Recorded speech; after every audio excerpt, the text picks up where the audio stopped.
Dale Thompson and the Boon Dogs are back with their third great album of Christian blues rock. It's titled Unfinished Business. It just came out.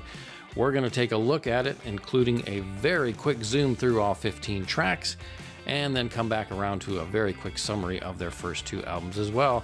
A lot to go through, but we're going to go through it fast. See you on the other side.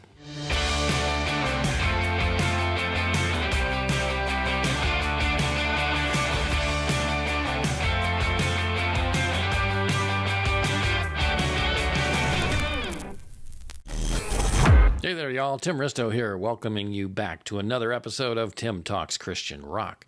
Today I have here in my hot little hands the latest CD from Dale Thompson and the Boon Dogs, Unfinished Business. This album just came out. Actually, it's scheduled for release on April 19th. I just got my copy here yesterday on the 16th, and I've listened to it twice already, and I can tell you right off, it is a very, very good album. There are only 500 copies of this that came out on Roxx Records. Their previous two albums were on Girder Music, so they made the switch to Roxx for this feature, or for this album. Great album of solid blues rock in the vein of Led Zeppelin, ZZ Top in particular, Jimi Hendrix, Jimmy Vaughn. I even hear some similarities to David Gilmour from Pink Floyd's guitar work in here. Really kind of a nice blend of blues rock styles. That's really good. It's got some country western overtones to it too, a little bit more so than previous albums. A little less Zeppelin-esque and a little more ZZ Top-ish on this one, I'd say. But it is kind of a mix of styles. Let's start with the cover, because the cover art is really very good. I just love this cover art. It's my favorite of their three albums. I think it's just got a very cool look to it, style to it. I love the colors. I love the artwork. I even love the title, Unfinished Business. It's just really, really very good. Definitely my favorite cover art of their three albums. This album has 15 tracks on it. Yes, 15 tracks and nearly 60 minutes of music. I think it clocks in at right about 59 minutes. So it is very loaded with tracks and music. But surprisingly, it doesn't feel overloaded, even at 15 tracks. There's enough diversity, different pacing, different lengths of songs, that really keep it moving and feeling pretty fresh and fun. Half the tracks on it actually are right around the 3-minute mark or even a little less. So some of them, move pretty quickly. Even if they're slower paced, blues songs, they don't seem to overstay their welcome. So, depending upon your preference for blues rock, you may be feeling like it's a little more repetitive by the end, but if you really enjoy blues rock a lot, I think you're going to find there's enough diversity in styles and music in this album to really keep it moving pretty well. There aren't 6 or 7 minute long blues tracks on this. Most of them are relatively short. I think there's one that clocks in at 5:46, and that is the longest track on the album. There's a couple in the 5-minute range, or 3 in the 5-minute range. The rest are all shorter than that. So again, I don't think it overstays its welcome. All the songs were written by Dale Thompson and Greg Campbell. Dale Thompson, of course, does all the vocals. Greg Campbell actually has been the bassist for the Boon Dogs from the very first album all the way through to now. So he and Dale really are the two consistent members of the Boon Dogs. I guess you could count Troy Thompson as being consistent through all the albums too, because it's Dale's brother. They're both the founding members of the band Bride. But Troy isn't really a member of the Boon Dogs. He just kind of is utilized in any ways that Dale can utilize him on these albums. But he's been consistent. He's contributed to each of the albums as well in some way, shape, or form. But beyond that, guitars, drums, even keyboards have changed hands with every Boon Dogs album. So, really you've got Dale and Greg being the consistent ones throughout. I know Skip Phipps is back, contributing to the guitar work along with a host of others, Austin Dodig and many others, but Skip Phipps contributed to acoustic guitar work on the first Boon Dogs album. He's back on this one too, but he skipped the second album. Skipped it. Anyway, Dale's vocal delivery on this is smoother overall, less harsh, and that's one of the first things I noticed when I started listening to this album. But his raspy vocals come in from time to time too, but it's just not as harsh sounding as perhaps some of the previous Boon Dogs releases tended to have a little bit more of that. Here he's smoother overall, but still got the harsh, raspy vocals at points. And even kind of a little bit of a doom metal growly tone at some points. Nothing too overt, but you do get a little sense of that on certain songs. And it works well for the most part. All right, we're just going to zoom through these 15 tracks just to give you an idea of what they're like, kind of the musical styles, some of the meaning behind some of the songs and things like that, just to give you a quick overview. This isn't really a review, but I want to at least be able to kind of give you a feel for what the album's like. First up, summary fashion, though, I love this album. I think this is my favorite Dale Thompson Boon Dogs album, honestly. It's really, really very good. I hope they do release it on vinyl because this one's certainly deserving of a vinyl release. Track 1 is Jacob Dug the Well. Great opening track. Again, first thing I noticed hearing this was Dale's vocal delivery is just much smoother on this album than previous Boon Dogs efforts. This one has an acoustic, kind of country, western, and Zeppelin vibe to it, so it's a neat mix, and it works really well. This track does have some of that kind of subtle, growly, doom metal tone to some of the background vocals, just a little bit. This is a song about Jesus and the Samaritan woman at Jacob's Well. It's a great opening track. That moves into track number 2, Blood of the Lamb, which is kind of a nice 50s style rocker. Hints of Jimmy Vaughn's guitar sound kind of permeates this track. It's a good follow-up to the opening track and already hints at some of the varying styles that the album has, varying styles of blues that the album has. It's kind of a song about false prophets in the church. That first track, Jacob Dug the Well, I really like a lot. And now this one is probably my next favorite track, Town Where No Man Got Off. Strong hints of ZZ Top on this one. Also a very Zeppelin-esque rocker in some ways too. So it's an interesting blend of styles. This one has some very cool introspective lyrics. Really like this song. Track 4 is I Plead the Blood. This has some country western blues leanings to it. I really like the vibe to this track. It's a song about the redemptive power of Christ's blood, his sacrifice on the cross for humanity. Good track. Up next is Great Day in History, track 5, hints of Zeppelin and Jimi Hendrix. Little more of Dale's raspy style vocal delivery works well here, though. This talks about Elijah, the return of Elijah, as a forerunner to Christ's return, as described in Malachi. The biblical storytelling style in this song reminds me, at least kind of subtlety, of Bob Hartman and Petra. I'm not sure why. Their styles, writing styles, lyrically and musically are different, but for some reason, as I was listening to the way the lyrics in this song went, it just kind of reminded me of Hartman's style a bit.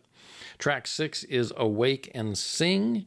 This is more of a praise song, reminding us to look up to God each day amid the daily grind of this world and our lives, to celebrate each day in Christ and our redemption through him.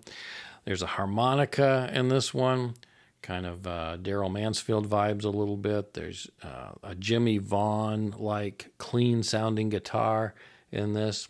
Dale's vocals tend more towards the smoother side here. But what really stood out for me was there's just some great rhythm on this one, some great drum work on this one in particular. Track 7 is Take Up Your Bed, hard rocker, hints of David Gilmour guitar style and sound in this. Song about the Pool of Bethesda, and Jesus instructing the lame man to get up and walk, pick up his bed and walk. Nice tune. Track 8 is Patience of Job, 70s styles rocker with that wah guitar style in the background, has 70s style background vocals. Self-explanatory song. It's about Job and his patience amid all his sufferings. Track 9 is Millstone, which hints of that doom metal vocal style again. Works well for this song in particular. because it's a darker themed tune and has more of Dale's introspective and kind of surreal lyrics. It's great writing on it, great lyrical writing on this song. I love it a lot. Track number 10 is Error of Balaam. It's got more of Dale's smooth vocal stylings on it. And this kind of reminds me of the Bride song Hell No from, I think, their first or second album, because it has a play on a certain word and its meaning. And I'll let you listen to it and find out what it is for yourself. But it's a short, tight, fun, fast-moving track in a very ZZ Top style and sound. And it moves quick, but it's fun. I like it a lot. Next up is track 11, John the Revelator. I have to be honest, I don't remember much about the music on this one. I don't really have any notes about it. I need to hear it again. But it's obviously about John, the author of the book of Revelation. And I think it's 2:43. It's another one of those shorter ones, but for some reason it just doesn't stick with me. Track 12 is Nehemiah's Wall. This was the single that was released early to kind of preview the album. It's a slower paced blues track, and it's all about Nehemiah rebuilding the wall. Again, I don't have a lot of recollection of this. I know I did listen to the single when it first came out. It's a nice enough track from what I remember, but nothing that really has stuck with me at the moment. Track 13 is called Psalm 91, based on Psalm 91, who we don't know for sure who wrote that particular psalm. Was it David? Was it Moses? Was it somebody else? Probably, we presume, I think Moses, because he wrote Psalm 90, so I think there's some assumption that it kind of fits in with his writing style. But basically, it's all about trusting God, and that's what the song is about.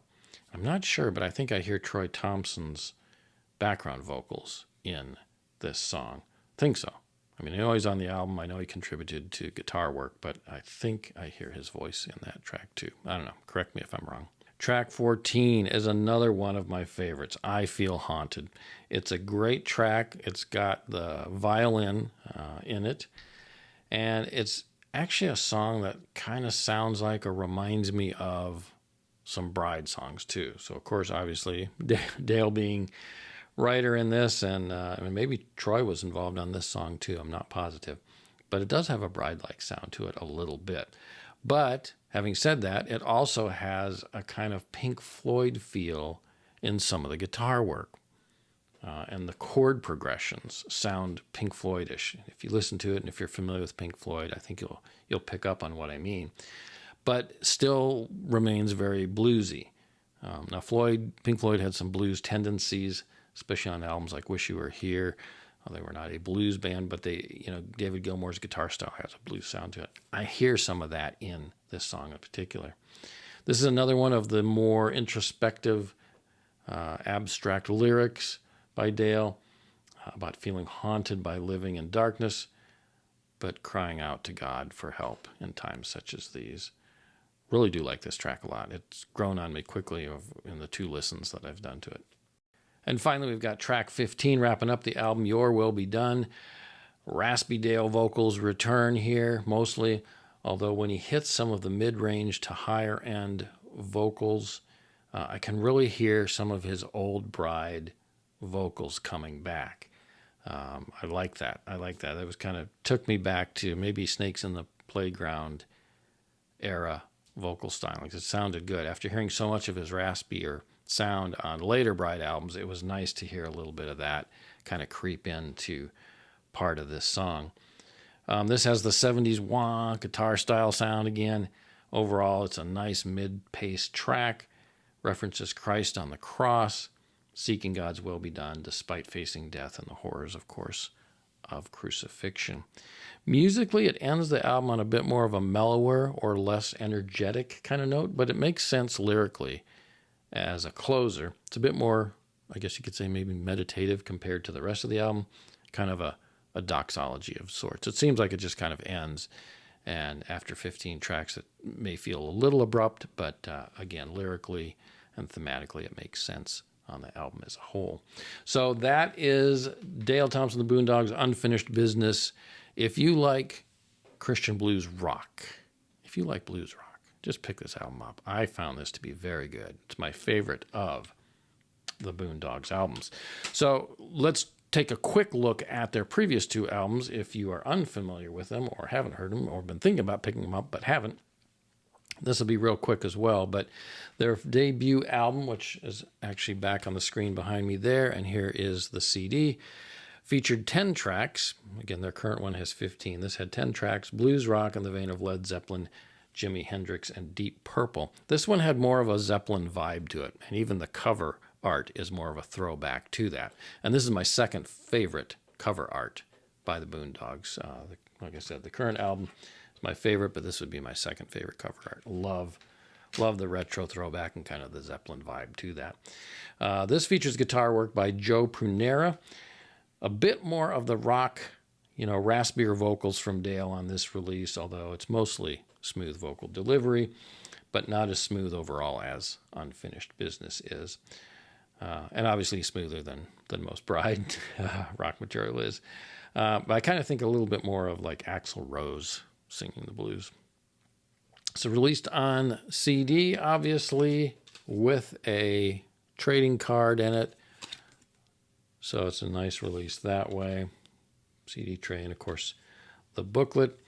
Back in June of 2021, when this album was first released, Girder Records actually announced, here's the headline on their article, was Girder Records signs Dale Thompson and the Boon Dogs to their label, at least for one album. They ended up doing two albums. We'll talk about the other one here in a sec.